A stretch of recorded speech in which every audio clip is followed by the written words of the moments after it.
Hello बच्चों, BA second year में आपका स्वागत है। कल हमने ब्रिटेन की सामाजिक व्यवस्था में पढ़ा था। आज हम ब्रिटेन की आर्थिक व्यवस्था पढ़ेंगे कि आर्थिक व्यवस्था उनकी कैसी रही।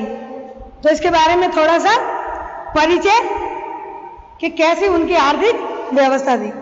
तो किसी भी देश की राजनीतिक व्यवस्था को समझने के लिए वहां की आर्थिक व्यवस्था को समझना जरूरी है। कार्ल मार्क्स ने तो यहां तक कहा कि किसी युग के संपूर्ण सामाजिक जीवन के स्वरूप का निश्चित आर्थिक परिस्थिति ही करती है। शासन की दृढ़ता आर्थिक परिस्थितियों पर ही निर्भर करती है और सभी पक्ष इस बात को स्वीकार करते हैं कि आर्थिक जनतंत्रात्मक वाद के अभाव में राजनीतिक जनतंत्रात्मकवाद असभ्य है, यानी असंभव है। जिस देश की आर्थिक स्थिति अच्छी नहीं है तो उनका लोकतांत्रिक व्यवस्था भी अच्छी नहीं रहेगी, ये कार्ल मार्क्स ने कहा था। ब्रिटेन आर्थिक दृष्टि से एक समृद्ध देश है और वहां के लोगों का जीवन स्तर दुनिया के अनेक देशों के लोगों से ऊंचा है। प्रारंभ में ब्रिटेन की अर्थव्यवस्था मुक्त व्यापार की नीति पर आधारित थी। कैसी? मुक्त व्यवस्था, मुक्त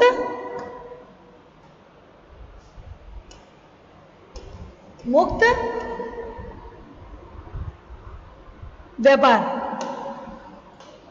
इस प्रकार से मुक्त व्यापार उनकी नीति थी। मुक्त व्यापार किसे कहते बच्चों?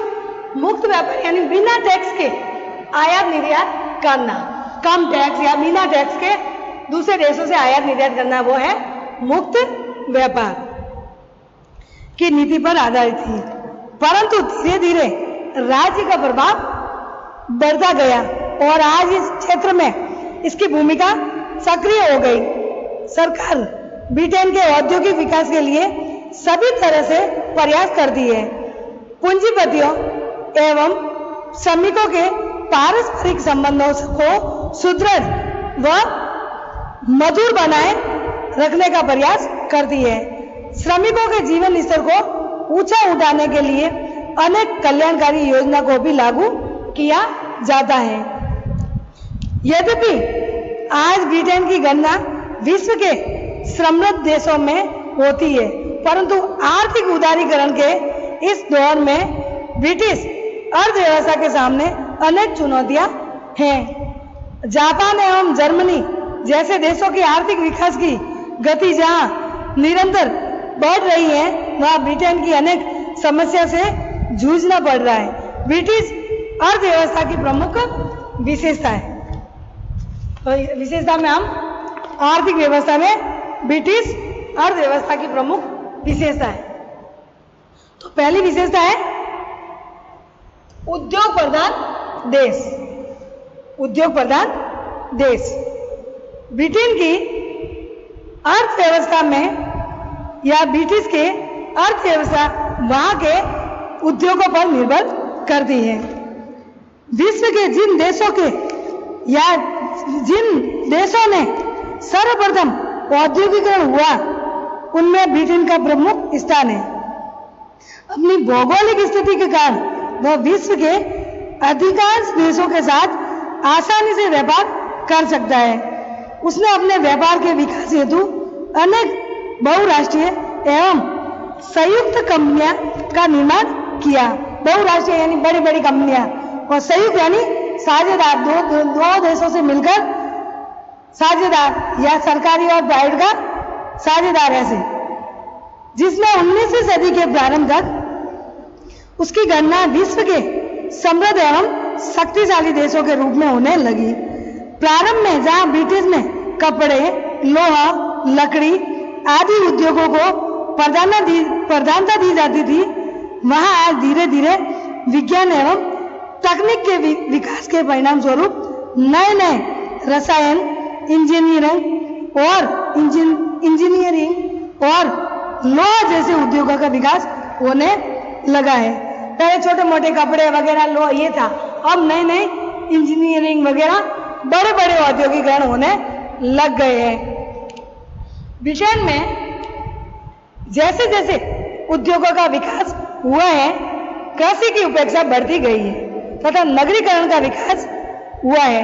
आज ब्रिटेन में केवल 2% लोग ही कृषि का कार्य लगे हुए। कल हमने सामाजिक व्यवस्था में भी कहा है कि खेती का कार्य बहुत ही कम लोग करते, तो 2% लोग सिर्फ करते, बाकी सब व्यवसाय में लगे हुए या उद्योग धंधे में लगे हुए। यद्यपि ब्रिटिश सरकार ने कृषि को बढ़ावा देने के लिए अनेक योजना को प्रारंभ किया है, परंतु ब्रिटिश के लोग कृषि के व्यवसाय को सम्मान की दृष्टि से नहीं देखते और कृषि की बजाय उद्योग में कार्य करना अधिक पसंद करते हैं। यानी 2% ही लोग खेती करना चाहते हैं, कृषि का कार्य करना चाहते हैं, बाकी लोग कृषि करना नहीं चाहते। ऐसा कारण है कि सभी उद्योग धंधों में मस्त रहना चाहते हैं या उद्योग धंधों में ही कार्य करना चाहते हैं। वो कृषि के क्षेत्र में काम करना उनको अच्छी नजरों से नहीं देखा जाता कि जो जिसके पास काम नहीं हो वही कृषि का कार्य कर सकता है। दूसरा पॉइंट है पूंजीवाद का विकास। इसमें ब्रिटेन में औद्योगिकरण के कारण पूंजीवादी व्यवस्था का उद्भव हुआ। 19वीं सदी तक ब्रिटेन की अर्थव्यवस्था मुक्त व्यापार, अभी पढ़ा जो, बिना टैक्स के आयात निर्यात दूसरे देशों से तथा खुली प्रतियोगिता, दोनों एक ही है, खुली प्रतियोगिता। कोई भी वहां पे औद्योगिक धंधे कर सकते हैं, किसी देश के साथ भी कर सकते हैं के सिद्धांतों पर आधारित थी। पूंजीवादी अर्थव्यवस्था इस सिद्धांत पर कार्य करती है कि व्यक्ति को आर्थिक क्षेत्र में खुला छोड़ दिया जाना चाहिए, वो कोई भी धंधा कर सकता है कहने का मतलब, तथा राज्य को सामान्यतः आर्थिक क्षेत्र में हस्तक्षेप नहीं करना चाहिए। यानी जो प्राइवेट जो व्यापार करे उनको खुले छोड़ देना चाहिए, खुली प्रतियोगिता में वो अपना खुद का करे, कोई भी ब्रिटिश सरकार उस पर हस्तक्षेप नहीं, ज्यादा से ज्यादा हस्तक्षेप नहीं करना चाहिए। इस व्यवस्था के समर्थक की मान्यता है कि राज्य का कार्य केवल शांति एवं व्यवस्था को बनाए रखना है, यानी देश सिर्फ शांति और व्यवस्था बनाए रखने, बाकी लोग अपना कार्य खुद ही ढूंढेंगे और कार्य खुद ही करेंगे, उनको स्वतंत्रता मिलनी चाहिए। तथा राज्य को ऐसी परिस्थितियों का निर्माण करना चाहिए जिसमें व्यक्ति अपने व्यक्तित्व का पूर्ण या संपूर्ण विकास कर सके। इस व्यवस्था में उस सरकारी को श्रेष्ठ माना जाता है जो कम से कम शासन करे। तो ये तो कहावत भी है और बहुत बहुत बड़े बड़े विचारकों ने भी कहा कि वही सरकार अच्छी है जो कम से कम शासन कर सके। तो कुल मिलाकर पूंजीवादी विकास में ये बताया गया है कि लोग खुली प्रतियोगिता करें, देश का कार्य या सरकार का कार्य क्या है, उनके विकास में बाधा नहीं आए और शांति बनाए रखना, देश का ध्यान देना और देश पर किसी आतंकवादी वगैरह ये साया नहीं पड़े और उनको शांति बनाए रखना, बाकी लोग अपना कार्य खुद ही कर लेगी। पूंजीवादी अर्थव्यवस्था में राजनीतिक स्वतंत्रता, निजी क्षेत्र के विकास तथा बाजार अर्थव्यवस्था द्वारा नियंत्रण पर बल दिया है। यद्यपि ब्रिटेन में सरकार के द्वारा कल्याणकारी योजना का कार्य किया जाता है, परंतु उसका उद्देश्य आर्थिक असमानता को दूर करना नहीं होता। पूंजीवादी अर्थव्यवस्था में आर्थिक असमानता को स्वाभाविक एवं आवश्यक माना है। यानी पूंजीवादी व्यवस्था में यही है कि जो पैसे लगाएगा या जो व्यापार करेगा तो गरीब भी हो सकता है और अमीर भी हो सकता है, इसमें सरकार कुछ भी नहीं कर सकती। पूंजीवाद में सरकार को भी कोई भी कार्य करने का अधिकार होता है और निजी को भी होता है। साम्यवाद में ऐसा नहीं, साम्यवाद सभी धंधे वगैरह किसके, सरकार के नियंत्रण में रहता है, लेकिन पूंजीवाद में सरकारी भी कंपनियां वगैरह होती है और निजी को भी महत्व दिया जाता है। भारत ने मिश्रित अर्थव्यवस्था अपनाई है, पूंजीवादीवाद साम्यवादी का मिश्रण रूप, यानी सरकार के भी वहां हो सकते हैं और निजी को भी व्यापार करने का अधिकार दिया जाता है। प्रारंभ में ब्रिटेन में पूंजीपति ही एक अधिक ताकतवर थे, परंतु धीरे धीरे मजदूर वर्ग संगठित हो गया तथा सरकार पर उसके मध्य समन्वय बनाए रखने की जिम्मेवारी आ गई। धीरे धीरे सरकार का आर्थिक क्षेत्र में हस्तक्षेप बढ़ने लग गया। सरकार को अनेक कल्याणकारी योजना लागू करनी पड़ी। द्वितीय विश्व युद्ध के बाद सरकार को इन कल्याणकारी योजना को आगे बढ़ाने में अनेक समस्या को सामना करना पड़ा तथा लोगों की बढ़ती हुई अपेक्षा के विरुद्ध इन योजना में कटौतियां करनी पड़ी। आगे चलकर ये थैचर कह रहा है कि ब्रिटेन में आर्थिक उदारीकरण व निजीकरण की नीति को अपनाया है। इससे वहां सार्वजनिक उद्योग में ब्रिटिश जनता को निवेश के अवसर प्राप्त हुए। कहने का मतलब था कि पहले उद्योग जो पूंजीपति थे, जो व्यापारी थे, उनका क्षेत्र बड़ा था, सरकार उनकी बनती थी। धीरे धीरे मजदूर लोग, सारे मजदूर एक हो गए और मजदूरों का संगठन बढ़ने लग गया, तो सरकार उस तरफ भी झुकने लग गई। अब दोनों बराबर लेवल में, इसलिए दो वर्ग बने हैं, उदार और अनुदार। एक तो व्यापारियों का दल और एक किसका, मजदूरों का दल। कभी तो व्यापारियों का दल शासन करता है तो विपक्षी भूमिका निभाता है श्रमिक दल, और श्रमिकों का शासन होता है तो विपक्षी भूमिका निभाता है पूंजीपति या व्यापारी लोग। तो इसलिए अब ये बोलबाला या ऐसा हो गया कि कोई भी व्यापार कर सकता है और कोई ऊपर नीचे नहीं माना जाता है। और आज सार्वजनिक उद्योग में ब्रिटिश जनता को निवेश के अवसर प्राप्त है। अब ब्रिटिश जनता कहीं पर भी निवेश कर सकती है। तीसरा है राज्य की बदलती भूमिका। राज्य की बदलती भूमिका, इसमें दुनिया के देशों में ब्रिटेन आर्थिक क्षेत्र में हस्तक्षेप की नीति को अपनाने वाला प्रमुख देश है। यानी देश ऐसा है ब्रिटेन कि आर्थिक क्षेत्र में हस्तक्षेप नहीं करेगा, मुक्त व्यापार ब्रिटिश सरकार आर्थिक व्यवस्था में नहीं करेगी। 12 मिनट। यानी ब्रिटेन दूसरों के देश, जो लोग हैं उस देश में रहते हैं ब्रिटेन के, तो मुक्त व्यापार यानी उनको कभी भी वो हस्तक्षेप नहीं करता, अपने खुद के हिसाब से व्यापार करो। उसके निजी क्षेत्र के उद्योगों पर किसी तरह का नियंत्रण नहीं लगाया, जिसके परिणाम स्वरूप उपनिवेशों के विस्तार का निजी क्षेत्र के उद्योगपतियों ने अपने हितों की पूर्ति के लिए भरपूर फायदा उठाया। ब्रिटेन की गणना विश्व के समृद्ध देशों में होने लगी है, लेकिन धीरे धीरे विकास के आधुनिक साधनों का प्रयोग कर अमेरिका एवं जर्मनी जैसे देश भी अपने उत्पादन को बढ़ाने लगे। इस क्षेत्र में ब्रिटेन को चुनौती देने लगे, क्योंकि पहले ब्रिटेन ही इतना उद्योगपति था, इतने सारे व्यापार वगैरह होते थे, लेकिन धीरे धीरे जैसे समय निकला तो ये अमेरिका वगैरह ये भी देश आगे आने लगे। ब्रिटेन को इसके सस्ते सामान के मुकाबला करना था, यानी वहां तो सस्ते और हमारे यहाँ महंगा। ब्रिटेन में तो महंगा और अमेरिका में सस्ता बेच रहे, तो ब्रिटिश वापस इस समस्या में बच गया कि उनसे भी सस्ता माल बेचेंगे तभी हम निर्यात कर सकेंगे या दूसरे देश खरीद सकेंगे। हमारे भी देख लो, भारत में चीन के हमारे बार बार लड़ाई झगड़ा होते हैं, बार बार लोग स्वदेश को अपनाना चाहते हैं, लेकिन आखिर में मन में ये होता है कि सस्ती चीजें चाइना से या चीन से हमें सस्ती चीजें नहीं मिलती और यहाँ गरीबों की संख्या ज्यादा है, इसलिए हमें मजबूरन होकर उनसे व्यापार करना पड़ता है। प्रथम विश्व युद्ध ने ब्रिटेन की अर्थव्यवस्था को पीछे धकेल दिया, जिसके परिणाम स्वरूप राज्य ने उत्पादन के साधनों पर नियंत्रण स्थापित किया। सरकार ने आर्थिक संकट को टालने के लिए कई प्रकार के प्रयास किए तथा धीरे धीरे ब्रिटिश अर्थव्यवस्था में सुधार भी हुआ। आज स्थिति यह है कि जहां कुछ महत्वपूर्ण उद्योग को राज्य सार्वजनिक क्षेत्र में चलाता है, वही दूसरी ओर निजी क्षेत्र को भी नियमित रूप से नियंत्रित करता है।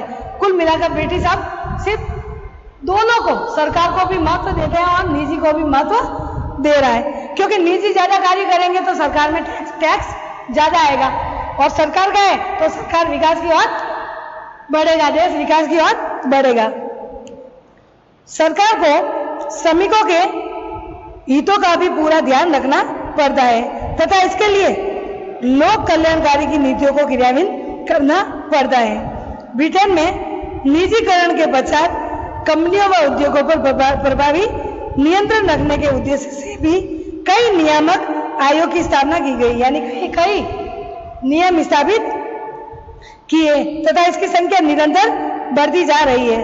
अब राज्य नियामक की भूमिका का अधिक निर्वाह कर रही है, यानी निजी क्षेत्र में कंपनियां बढ़ गई है, इसलिए उन पर एक नए नियम लागू कर दिए गए। तो ये राज्य की बदलती हुई भूमिका, यानी कहा विकसित सबसे ऊपर सबसे आगे था, लेकिन अब अमेरिका वगैरह उन्होंने भी उनका जर्मनी वगैरह साथ करने लगे तो और भी कॉम्पिटिशन बढ़ गया, इसलिए इनकी आर्थिक व्यवस्था बदलने लग गई।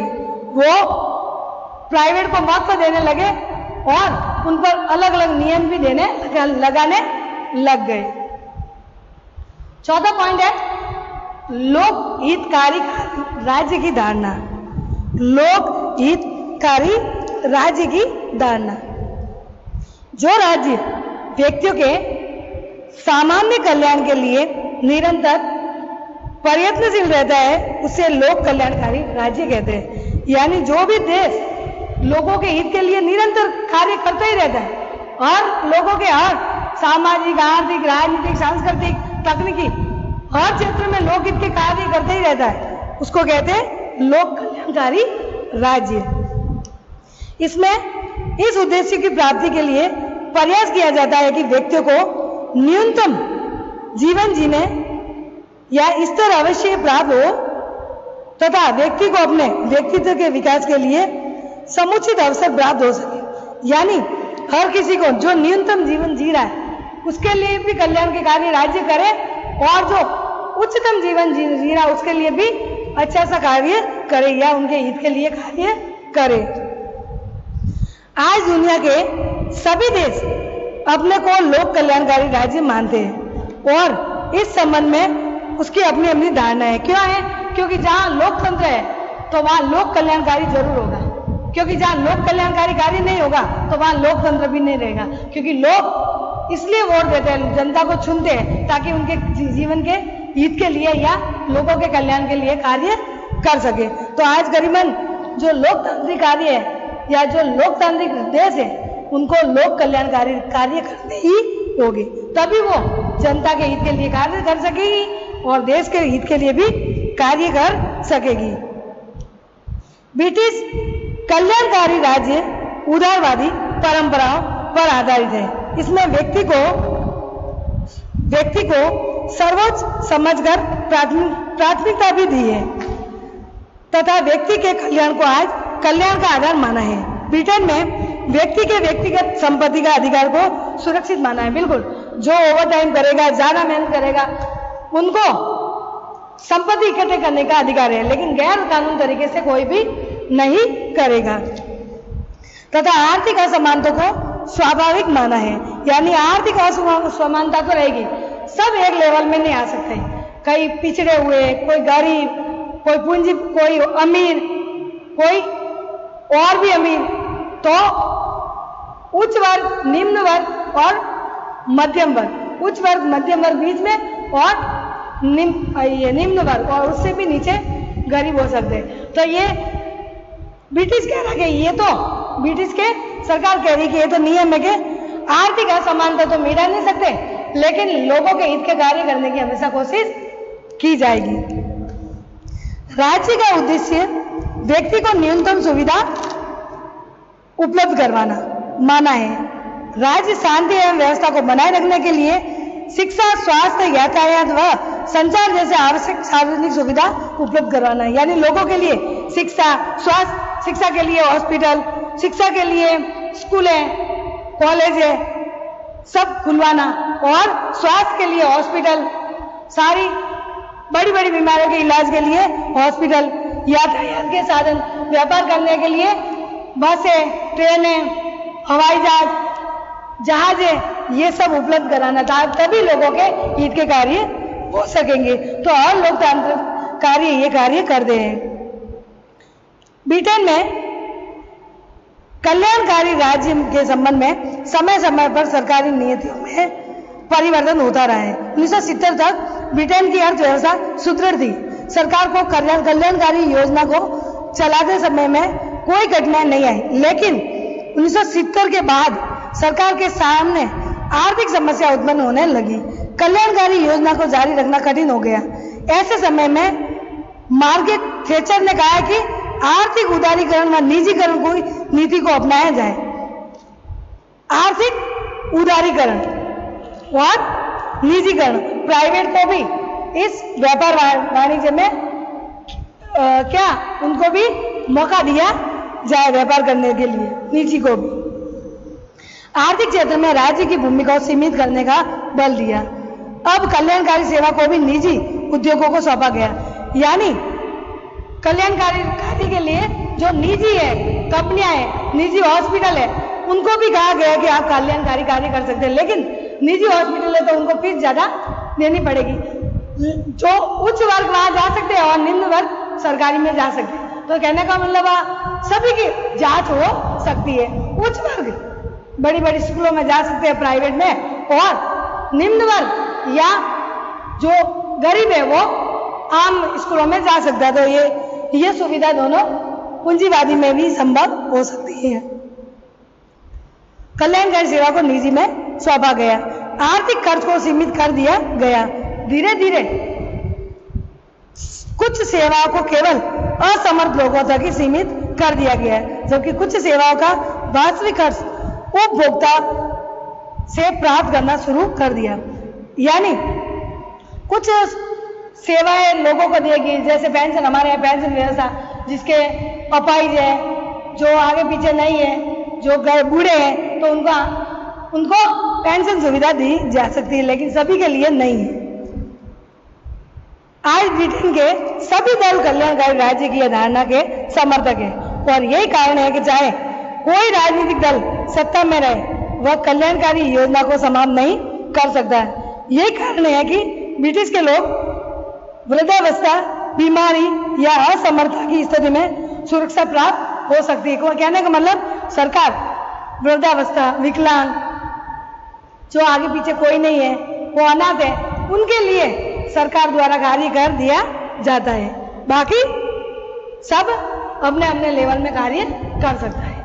ठीक है बच्चों, तो कल हम ब्रिटिश की आर्थिक व्यवस्था में 5वां पॉइंट कल पढ़ेंगे।